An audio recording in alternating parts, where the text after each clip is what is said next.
Es-tu gay? Non. Non, non, c'est un...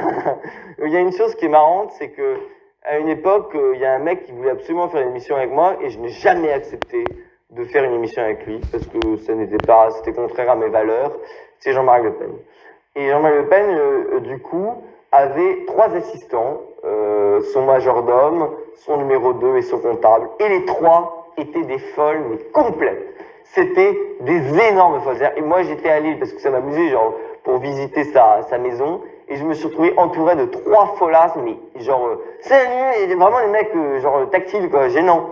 Et j'ai été hyper mal à l'aise, je me suis dit, je vais, un, me faire violer pour la première fois par un homme, 2, ça sera chez Le Pen. Donc, ma vie est finie, quoi.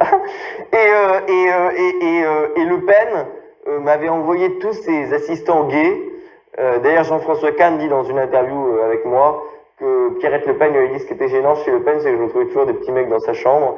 Et Jean-Claude Martinez, qui était numéro 2 du Front National, m'avait dit Le Pen, il est comme César, une petite fille ou un petit garçon, il va dans tout. Et du coup, ils étaient persuadés tous que j'étais gay.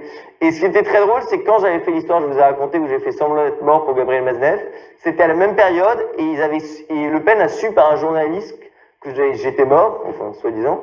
Et du coup, il m'a appelé, vous êtes mort, c'est très triste, je fais plus